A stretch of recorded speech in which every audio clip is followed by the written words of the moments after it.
Hello అందరికీ, ఎలా ఉన్నారు అందరూ? నేనైతే చాలా బాగున్నాను. ఈరోజు రెసిపీ ఏంటంటే మీకు ఆల్రెడీ అర్థమయ్యే ఉంటుంది కదా, ఆంధ్ర స్పెషల్ డిష్ గోంగూర రోటి పచ్చడి.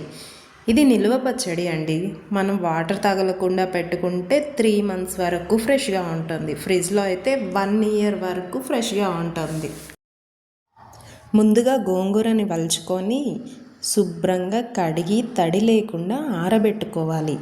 అలా ఆరబెట్టుకున్న గోంగూరని పాన్లో కొద్దిగా ఆయిల్ వేసి ఈ గోంగూర వేసి బాగా మగ్గపెట్టుకోవాలి. ఈ గోంగూర రుచికే కాదండి, ఇందులో చాలా విటమిన్స్ కూడా ఉంటాయి. Vitamin A, C and B6. అలాగే ఎముకలకి, రక్తహీనతకు ఈ గోంగూర చాలా మంచిది.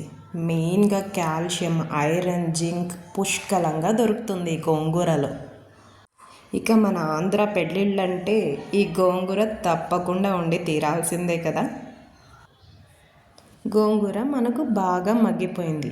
ఇప్పుడు ఎండుమిరపకాయలు, జీలకర్ర, మెంతులు, ఆవాలు డ్రై రోస్ట్ చేసుకోవాలి. ఒక ప్యాన్లో వేసుకొని అందులో ఆయిల్ ఏమీ లేకుండా ఎండుమిరపకాయలు, జీలకర్ర, ఆవాలు, మెంతులు వేసి బాగా ఫ్రై చేసుకోవాలి. ఇంకో విషయం ఏంటంటే, మనము ఆకు ఫ్రై చేసుకునేటప్పుడు అస్సలు మూత పెట్టకూడదు. మూత పెడితే చెమ్మ వచ్చేస్తుంది. చెమ్మ వస్తే నిల్వ పచ్చడికి అస్సలు పనికిరాదు, తొందరగా బూజు పట్టిపోతుంది.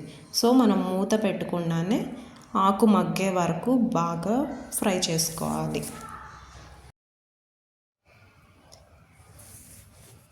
రోట్లో ఉప్పు వేసుకొని కొద్దిగా పసుపు,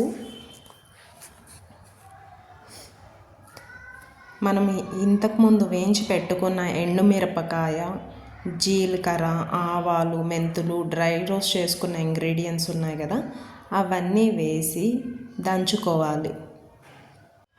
రోకలి ఏంటి అలా ఉంది అనుకోకండి, అది 50 years ఓల్డ్ రోకలి. మా నాన్నమ్మ ఎంతో ఇష్టంగా చేయించుకున్న రోకలి. ఇప్పుడు మనం మగ్గ పెట్టుకున్న గోంగూర ఉంటుంది కదా, దాన్ని కూడా రోల్లో వేసుకొని బాగా రుబ్బుకోవాలి. చాలా మెత్తగా అయ్యేలాగా రుబ్బుకోవాలి. తర్వాత ఒక ప్యాన్ పెట్టుకొని, ఇది ఇంతకుముందు గోంగూర మగ్గబెట్టుకున్న ప్యానే సరిపోతుంది. అందులో ఆయిల్ వేసి, పోపు గింజలు వేసి, శనగపప్పు, మినప్పప్పు, ఆవాలు, జీలకర్ర, ఎండుమిరపకాయలు, తెల్లగడ్డలు వేసి కొద్దిగా రోస్ట్ చేసుకోవాలి. తెల్లగడ్డ కొంచెం ఎక్కువ ఉంటేనే బాగుంటుంది, ఎందుకంటే నిలవ పచ్చడి కదండి. ఊరేటప్పుడు తెల్లగడ్డ టేస్ట్ చాలా బాగుంటుంది. అవి పెరగన్నంలోకి అలా తినడానికి కూడా చాలా బాగుంటుంది. కాబట్టి మాకు కొంచెం తెల్లగడ్డలు ఎక్కువ ఇష్టమైతే వేసుకోవచ్చు, చాలా రుచిగా ఉంటుంది. తెల్లగడ్డ కొద్దిగా రోస్ట్ అయిన తర్వాత, అంటే మనకు కొంచెం కలర్ చేంజ్ అవుతుంది, తర్వాత కరివేపాకు వేసుకోవాలి. కరివేపాకు చిటపట అన్న తర్వాత మనం రుబ్బుకున్న గోంగూర ఏదైతే ఉందో అది తిరగమాతలో వేసేసుకోవాలి. దీన్ని కొద్దిగా కలుపుకొని, అంతా బాగా కలిసేలాగా కలుపుకొని కొంచెం సేపు ఆయిల్ బయటకు వచ్చే వరకు పెట్టుకుంటే మన గోంగూర నిల్వ పచ్చడి రెడీ అయిపోతుంది.